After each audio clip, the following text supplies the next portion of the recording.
Thank you for joining our session. I'm Louise Baldwin, a Solutions Director at Tamr, and I'm delighted to introduce our discussion, 9 ways to support a high-impact analytics environment, with Nick Hall, the former lead of the Analytics Centre of Excellence at Barclays, and co-founder and our CEO at Tamr, Andy Palmer, who will be leading the discussion. Today, we have the chance to deep dive with Nick on lessons learned from building and leading analytics teams. Nick led the Barclays Analytics Centre for Excellence for the last 6 years, so a team of over 140 analytics and data science professionals who use analytics to grow the Barclays retail and banking business, as well as build data products derived from the bank's transactional data.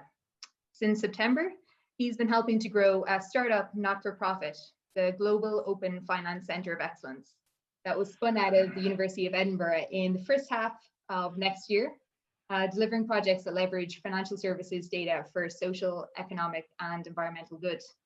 Nick also spent 6 years at IBM and 16 years as a strategy consultant, building and deploying data capabilities. So Nick's going to be joined by Andy. Andy is the co-founder and our CEO at Tamr. During his career as an entrepreneur, Andy has served as a founding investor, a board member, and an advisor to more than 50 startup companies in technology, healthcare, and life sciences. Andy was also the co-founder and founding CEO of Vertica Systems, a big data analytics company that was acquired by HP. All right, with that, let's kick things off. I'm going to hand it over to Nick and Andy. So Nick's going to kick things off with a short presentation, and then we'll enter into some good discussion and debate. So Nick, over to you. Thanks, Louise. Very good. Hello, everybody. Strange ways to be presenting, but that's the new world we're in. Let me start quickly with this slide. I don't know what you guys did in your lockdown, but I myself, in common with maybe many people, decided to do a bit of clear out of my home office, and I came across a white paper which is shown on the left-hand side of this slide, which I actually wrote 20 years ago with some colleagues at a place called Mercer Management Consulting, which has since become Oliver Wyman. And it was entitled "Making CRM Make Money." It was back in the days when CRM was a buzzword in the same way that big data is today. And the sort of essence of the paper was, you know, we've got a lot of technology in CRM, but nobody's actually making money. And the title was "Technology Alone Won't Create Value." Well, so fast forward 20 years, and I was giving another talk a few weeks ago, and I was using all these quotes on the right-hand side of this slide around from McKinsey and Gartner and people like that, talking about analytics initiatives aren't going to make money, they can't scale, big data is not going to make money. And it kind of struck me that, you know, as the phrase goes, the more things change, the more things stay the same. And we have a lot of interesting and very helpful technology that is kind of helping us. But every time we bring out some new technology, the doomsayers will tell us all the reasons why we're not going to make money from it. So I thought I'd spend a little bit of time with this talk before Andy and I have a discussion, thinking about what we might do from the people side in terms of creating a high-impact analytics environment, so that can dovetail nicely with some of the really great capabilities that technology can bring us. So why do analytics teams struggle to have impact? I'm sure there are many versions of the answer to that question. Here are a few, lots of valid reasons. Bad projects, bad resourcing, bad data. I'm sure Andy can tell us a bit about that. Bad stakeholders. You know, the thing would be so much easier if we didn't actually have stakeholders that to use our work. They don't use the work, they don't make a decision. Politics override the data. There's lots of different reasons why these teams kind of don't necessarily get high value from what they're doing. And the question is, kind of, what can we do about it? What we can introduce some technological tools and things to help us. But is there something we can do systematically of the way we manage ourselves as an analytics team? So I'm kind of appealing to those of you out there who are either running analytics teams or who maybe as part of your business have an analytics function. And I just want to give a few ideas that we've had through our experience at Barclays around how you might support a high impact analytics team. And I'm an engineer at heart. It's kind of what I studied at university, and it's kind of part of my philosophy.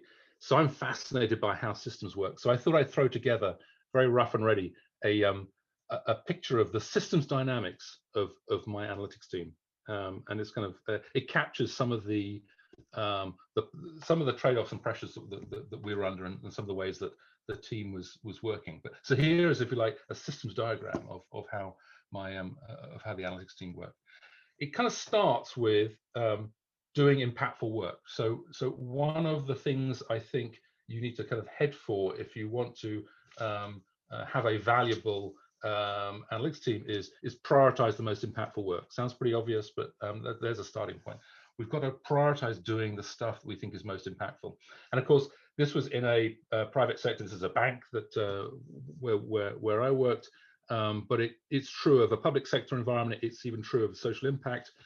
Anywhere where you're trying to use analytics to have a positive impact on some aspect of your organization, you want to have impact. That impact might be profit, it might be revenue growth, it might be cost reduction, it might be capital savings, it might be improvement of customer experience, or it might be citizen well-being, or it might be some form of social impact. But the point is, what we want to do is we want to have impact.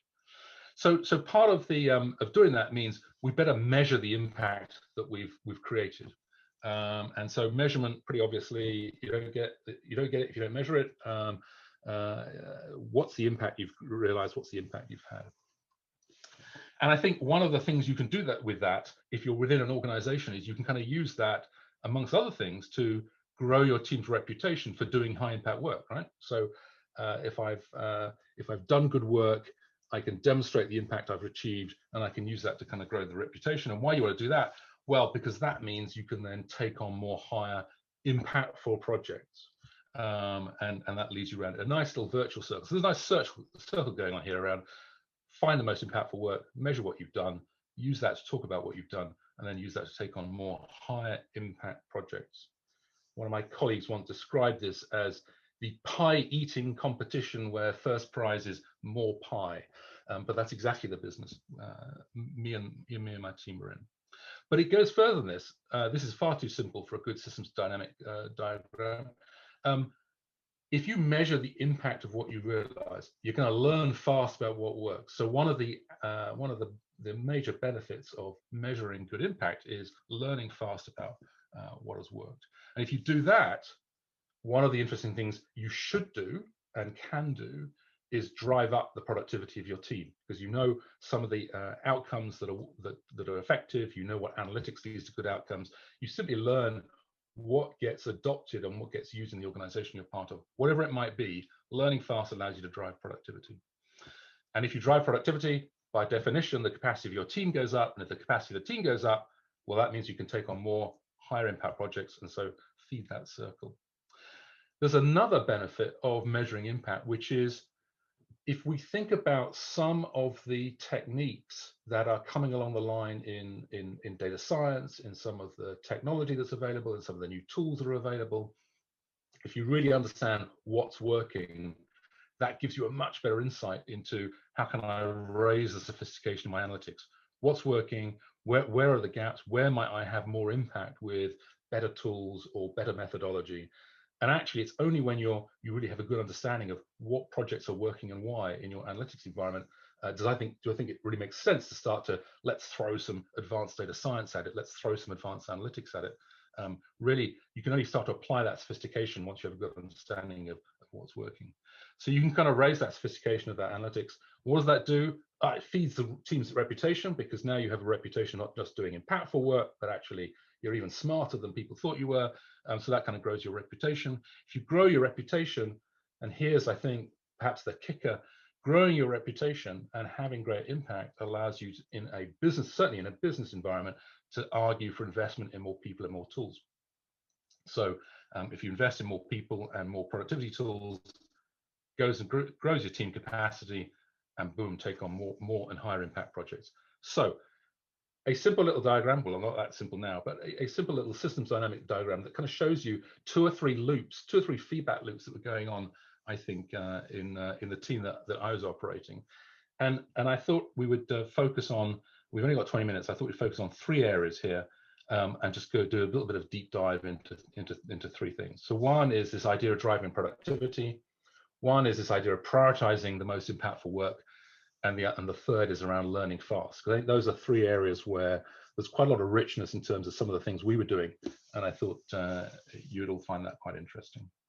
So in true kind of BuzzFeed style, because we only got 20 minutes, so we had to do this at pace, I've got, it's always 21 ways of doing X or 27 ways of doing Y. This is 9 ways to drive your analytics team to achieve high impact results. So we're just going to blow through those 3 things. And for each of the things, we're going to do a bit of a sub dive into 3 areas of each of those as aspects. So let's start with prioritization for impact. So the picture on the left of this slide is highly disguised data, but it is a fair representation of the way we would look at our team's activities. So we would kind of divide up into different areas of the business, and we would measure as best we could kind of the PBT impact we were affecting, and we would kind of track that with sort of notional charge out rate. So imagine we were charging ourselves out as a consulting service on the outside. What might we charge? We didn't actually charge that number, but the idea was we would measure essentially our cost to the business. And obviously what you're trying to do is achieve a kind of return on that cost. And so we did two or three things to kind of help us manage that picture on the left. First one, envision high impact projects. What I mean by envision,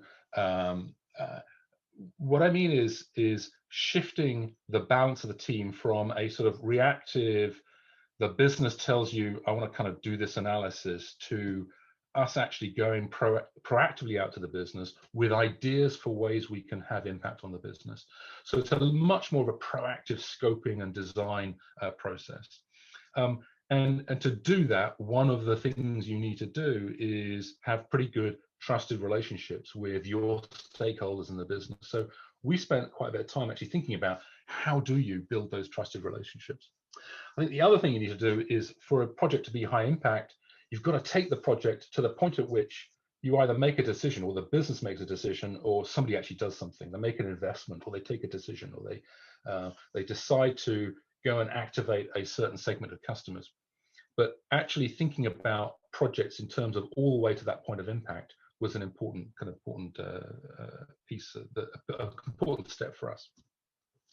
And as you get good at deciding these are the good projects that we should be involved with, because these are high impact projects, actually going out and pitching for those opportunities almost as if you were an external consulting firm, rather than simply waiting for them to come in and audit, but actually going out and saying, these are the things we ought to be doing, which are aligned with the strategy and which we think analytics could help you with. Second thing, track the impact, as I talked about. And so getting pictures like the picture on the left, where you look at the value by the project, you start to package stories around, here was the impact we have. We even ran a sort of notional shadow P&L, if you like, that talked about this is the value we've driven to different parts of the business. And then actively managing that project portfolio, particularly the old fail fasting. So where you see projects declining in terms of the impact they're giving, or in terms of the insight you're getting, killing those fast so that you can use that capacity elsewhere. And the flip side of that is scaling fast what works. So there's a big sort of 80-20 here, and 80% of the value gets delivered in the first 20% of the work. So managing that dynamic and saying, at this point we've had a lot of high impact, now it's kind of time to move on, and being quite agile around how we manage projects up to a sort of MVP, seeing if that has impact, and then only scaling up and rolling out when we see impact has happened. That again was a really good, really critical skill for sort of managing that value and prioritizing for impact. So that's prioritization. Second thing, learning fast. And I guess there's a kind of a micro and a macro story here. From a macro perspective, raising the quality of everybody's skills in the team was something we spent quite a bit of time thinking about. And I would start that with any analytics team that is going to have good impact has to have great domain knowledge of the environment it's working in. If you're in banking and you want to work with the lending business, you've really got to understand the lending business. You want to work with the mortgage business, you've really got to understand mortgages. So actually actively building that knowledge into the team was something we spent time doing. I think the other, if I was to say domain knowledge, I think the other big piece that I would say characterizes a team that really has impact is one who thinks about problems in an end-to-end way. So what I mean by that is it's back to this idea of thinking through the problem until an action gets taken, until a decision being made. So solving problems into end-to-end way, which often means thinking a bit like an owner. So if I'm going to go work for, if I'm going to do work for the current account business, I've got to think like I owned the current account business and think about what's important to the person running that business and how can analytics help them. So I think that teaching that approach of thinking like an owner and thinking about problems end to end is something we thought a lot about. And how do you inculcate those skills? You can't do it from kind of classroom training or go read a book. We actually sort of built in a bit of a coaching mindset into the team. So part of what we were doing is running almost like an apprentice environment where the more experienced people would coach the less experienced people. And we even codified this into an academy we run each year. So some of these basic foundational skills that everybody needed to know, we would package up and kind of run in some form of academy, either through the year or in certain kind of big splashes during the year. So that was sort of raise the floor, if you like, get everybody's skill level up. And the other side of this is kind of raising sophistication, raise the ceiling of certain individuals. So I think you've got to have a systematic program of taking some of the more advanced techniques and saying, how can I seed those into the business, both in terms of the skills of the individuals and in terms of the projects where they get used. So obviously supporting continuous professional development, everybody talks about continuous professional development as being a good thing. But from an analytics perspective, I think managing that at a team level can be really valuable because you start to think, these are the skills areas I need more of, and you can start to encourage certain individuals to develop their technical skills more in those areas. This tends to be much more in the kind of the technical side of the skill sets. So raise the floor, raise the ceiling, those are kind of the macro views of learning. And then from a micro perspective, I think in common with many teams out there doing sort of optimization analytics, we did a lot of robust testing. We had a bit of an experimentation mindset. If you're going to do something, can you do it and have a control so you can kind of see what's worked and what's not and mirror against a baseline properly. So I think that is that was just a cultural mindset that is absolutely critical.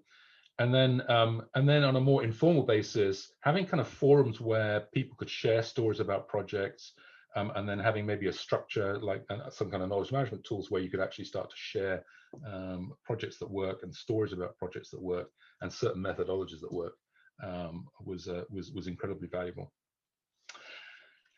And the last one, driving productivity, and maybe this can we can segue a bit into the conversation with Andy, but certainly driving productivity of the analytics team is really the best route you have for driving up capacity in the short term.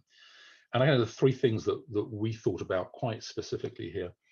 The first one is leverage your best. It's not always that you're sometimes capacity constrained. Sometimes you're just constrained because there are 2 or 3 individuals that are always in demand. So how do you get over that? Well, one of the ways is create almost pyramids of teams within the analytics structure where you've got your very best and your brightest problem solvers being leveraged by those that are learning. So again, it's back to this idea of an apprenticeship environment. Create good leverage around your very best analysts. And we used to talk about, one of my favorite words, we used to talk about fungible people. And a fungible person is somebody who's got that raw problem solving skill set and can move amongst domains and apply that knowledge in different domains in a way that makes them easy to move where the need is. And this obviously drives your productivity because it allows you to move capacity fast from project to project and allows you to take people from lower impact work and move into higher impact work. So fungible people are your friend. The second thing that we did here was support those analysts with some of the things that might get in the way, remove some of the barriers that get in their way. And in many environments, you'll find that, I'm sure you'll find that analytics teams have stuff that gets in their way. It being, I can't get the data, I've got to do a lot of data cleaning, and my environment isn't working. I need to liaise with tech, I need to liaise with ops, and to get stuff done in order to free up, in order to create the space where I can do the analytics that I'm paid to do. So we ended up actually putting ring fencing a small team of people who did this day in, day out. So they really understood our environment. They really understood the infrastructure. It was almost an ops team within the analytics team.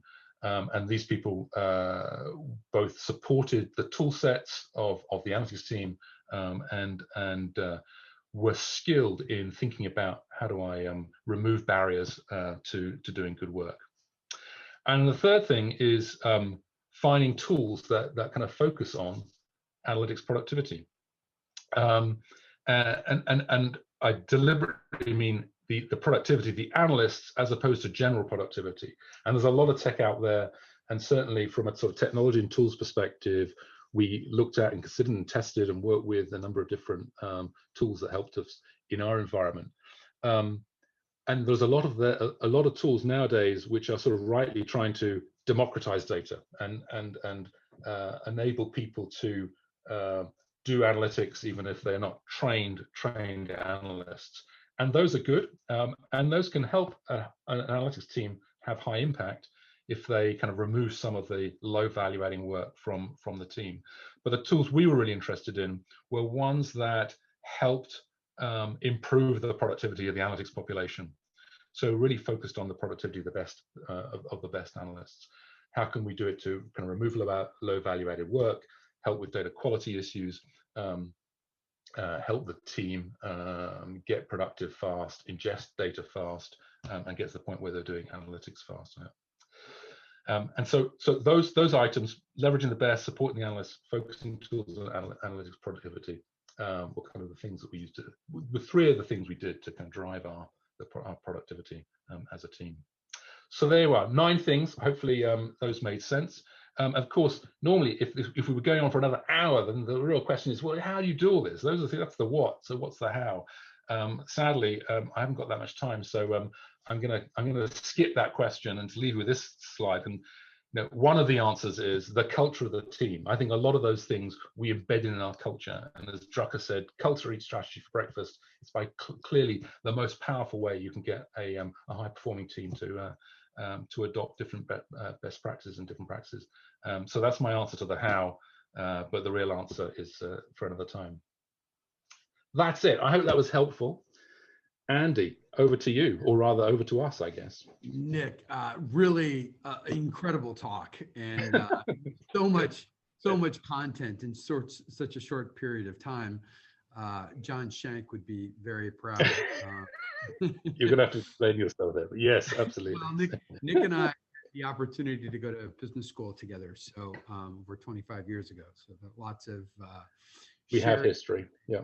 And amazing that we both ended up in the same sort of spot, working on data and analytics in large companies. And so many of your principles are consistent with the things that we believe at Tamr and that I've experienced in my career.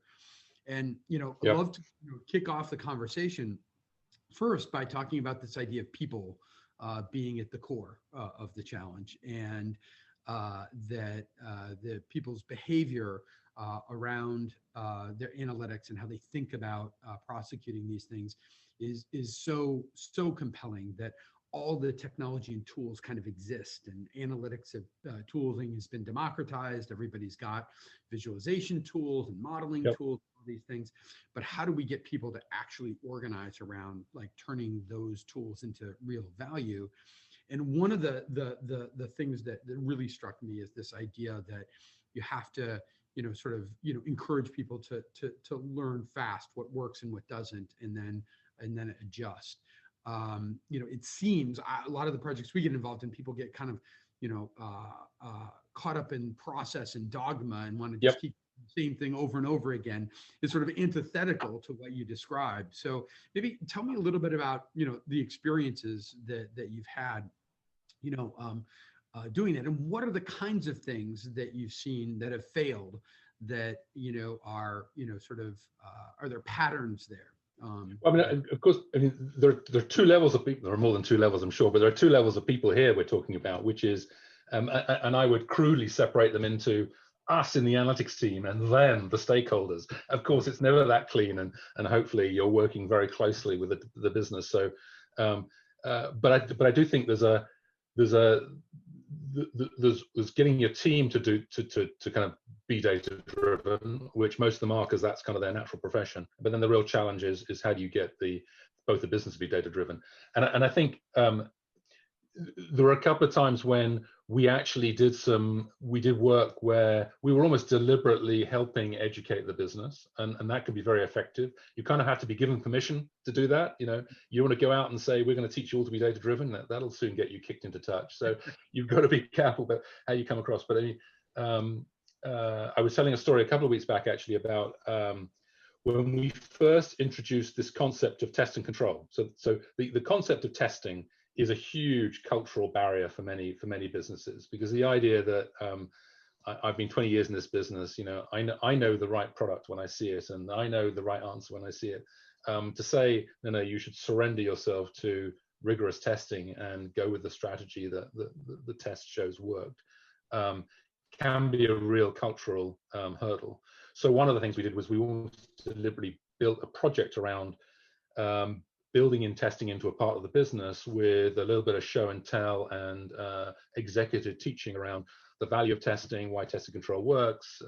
We talked about the concept of the God complex, where people think they know the answer but they don't. And you can use lots of great examples from many good books being written, great examples from medicine that talks about why rigorous experimentation is the sort of gold standard of analytics. So I think one answer to your question I think is this idea of maybe putting exec education, maybe building that in as a component of how you feed back results of the project. But the second thing is a bit of humility from the analytics team, I think, which is the data can never have the answer, right? It's almost there's in fact there's almost an interesting sort of conundrum where you can say always trust the data, never trust the data. And by always trust the data, I mean always ask, what data can I use to help me with this decision? But always distrust the data in that data is always flawed, it's biased, it only shows one part of the problem. If you're doing something simple like, where do I open or close or refurbish a branch in a branch network? I mean, there are a dozen different bits of data you could bring to answer that question. Then there are also a dozen qualitative things around who else is in the town. Are we the last branch? Are we the newest branch? What's the nature of the local area? So there are so many nuanced management issues. So in that situation, part of what your job as an analytics team is say, look, here's 5 or 6 criteria that lend themselves to data. I've done the analysis, and there's 5 or 6 criteria that don't lend themselves to data, which is a commercial judgment. It's your job as a management team to kind of put those things together and make the decision. So I think you're both bringing the data to bear and you're helping kind of facilitate them to make a choice. But the really important thing is having the analytics team around when they make a choice. I think if you're in the conversation when they're making a choice, that kind of helps you influence whether or not data is brought to bear. Well, it's amazing you said, because it kind of feels like you're in training with them, right? You're sort of building up this muscle to use data and analytics to help make better decisions. And it's not a binary thing. It doesn't happen overnight. And role models probably help a lot. I mean, you guys must have had some early wins that you used as role models, right? Yeah, and so I think that's the and so I've never worked with a Google or a Netflix, so I would imagine, and I don't know the management teams, I would imagine the environments are a little different, and maybe the whole of the management team is more data orientated than kind of your typical large and medium sized company. But yeah, I think so exactly to your point, you are using examples of where it's worked, and you're using examples of stories of and literally almost saying, we saved money here, or we didn't. I've even used stories where we demonstrated, this makes you very popular, we've demonstrated that a decision, had it gone differently, had they used the data, they would have saved money. So it's you can use both the carrot and stick here to say data would have helped. I prefer to show the success story. That's great. Well, switching over to the data side of the equation, which is always kind of our sort of thing at Tamr, is sort of, one of my mentors was this guy Marvin Minsky, who always said no algorithm is useful without enough great data. But when you think about like a place like Barclays, which has just like I'm sure incredible number of systems and lots of silos of data, how was that a part of the challenge that you had at Barclays, and how do you think that is sort of extrapolates out to what other companies are going through in terms of bringing data together and doing analytics successfully? Yeah, I mean, yes, we had huge amounts of data, and kind of you always found yourself wanting more. I mean, I think one of the big challenges that the bank was really getting its arms around as I left, and I think it had been for the last couple of years, was this. I think it had gone through a period where I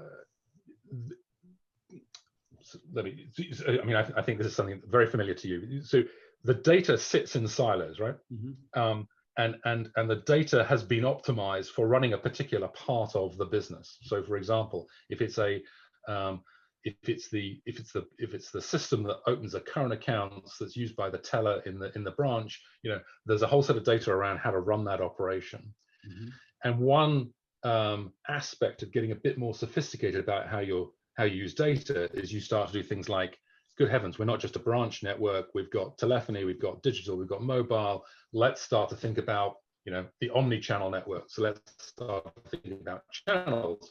Well, so that suddenly means to say, I've now got to start to measure the aspect of common things that you're doing in the branch channel with the same kind of activity in the digital channel, with the same activity you're doing in the telephony channel. And those systems don't track that data in the same way, right? Mm-hmm. So the opening the account indication in one system is completely different from the opening the account.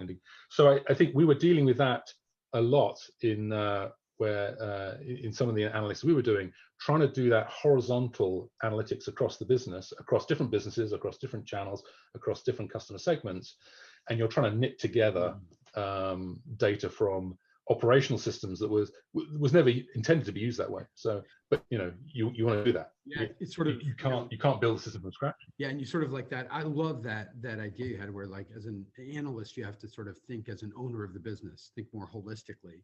But then the underlying data is sort of organized in a way that's like inherently idiosyncratic to any one group. And resolving that is something that we struggle with a lot with many of our customers. You have these analysts that want to think like owners and more holistically, but they're sort of overwhelmed by the difficulty of bringing the data together at that scale.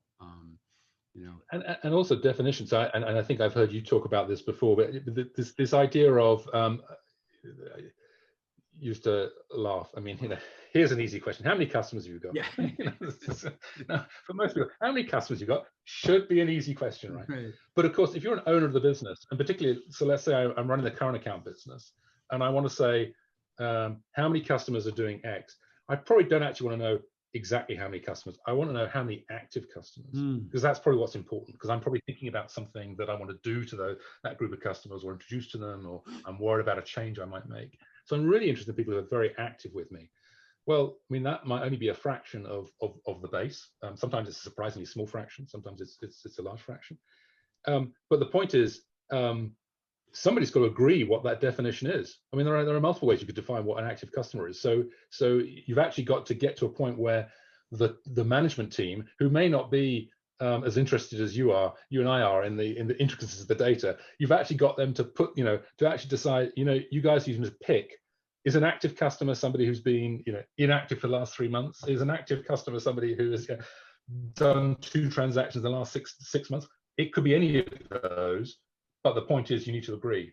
And I think that was one of the big things we I wouldn't say struggled with, but it was just, if you ever see 2 teams in the business doing analytics and disagreeing on the answer, 9 times out of 10, both teams have done good work. They've just had different definitions of what they were looking at. So it's amazing you say that. We run into this a lot when it comes to classification, right? Like just to say, this is a classification problem, right? It's an active customer or not.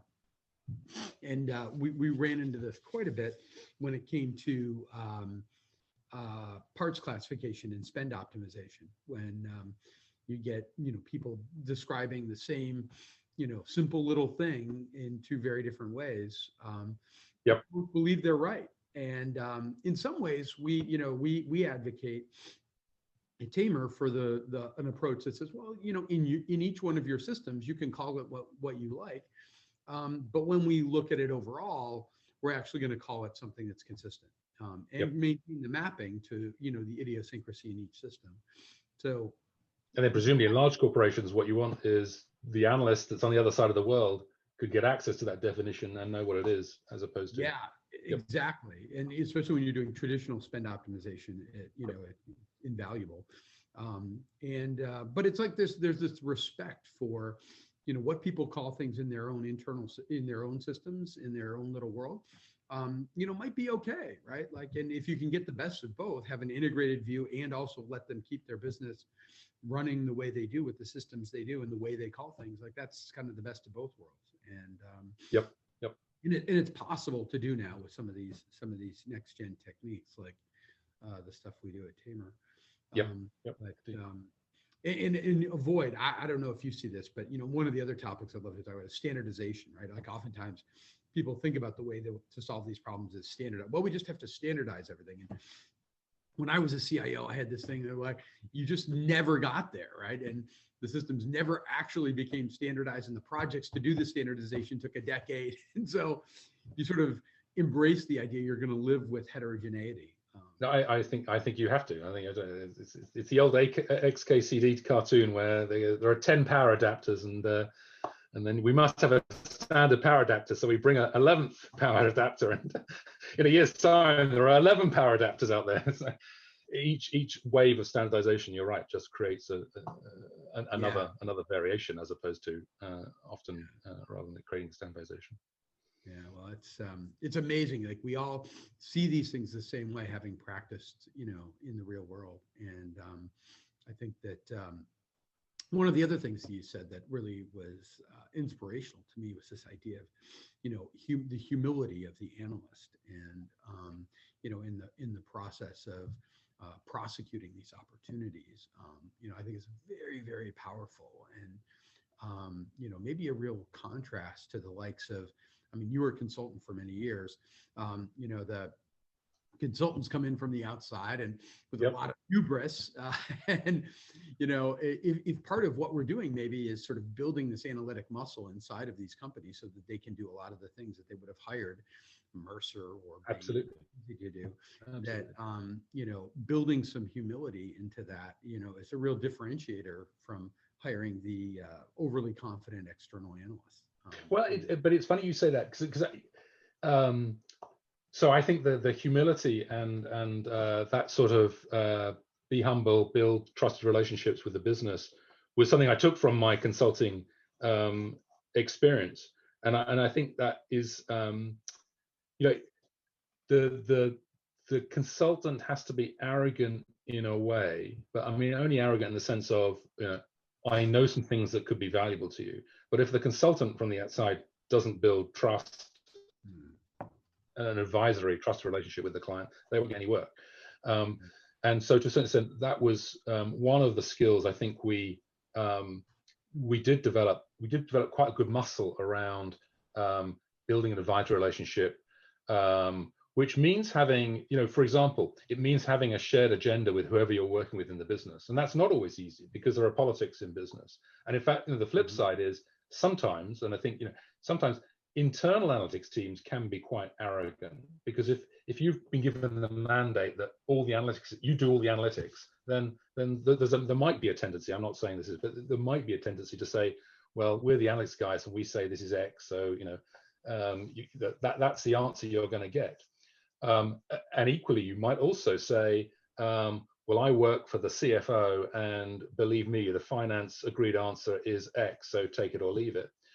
Whereas I think a really effective team who is genuinely being an analytic function within an organization needs to be able to work for the marketing, the chief marketing officer, and do something for them, and recognize that they have a certain agenda, and you need to tread that sort of delicate line of, well, I'm not going to do analytics is wrong, but I've got to realize this guy has a marketing agenda that I'm helping with, and that's what he's doing the analytics to support.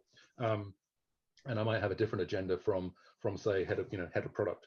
And I think that is I think teaching people the kind of nuanced ways of managing that is quite important. I used to like to say we don't play politics, but we understand politics. I don't think you can survive in a corporation without understanding the politics going on. Yeah. You choose whether or not you can kind of play those politics yourself. I like to think we didn't, but it's really remarkable. And these behaviors, these subtle behaviors you describe, I think can be the difference between winning and losing when it comes to building this muscle. And truly remarkable, everything you've accomplished, and your principles are so strong. We at Tamr, we're your biggest fans. That's good. The things you espouse and the work you do makes things so much easier for us, because we just want to clean up the data so that people can put it to good use. Absolutely, and yeah, there's no point in cleaning up that data if people aren't going to use it. So I can believe that you can see those the kind of philosophies are valuable, and well, very good. It's really been fantastic to catch up, and really appreciate Andy. Time, and look forward to, once this COVID craziness is over, getting together in London and sharing a beer. Or in Boston. I may get to Boston before you get to London. Who knows? Right. I miss it terribly. So. That's right. Either way, it'll be good. Thanks, Nick. Excellent. Good to talk to you, Andy. Cheers. Bye.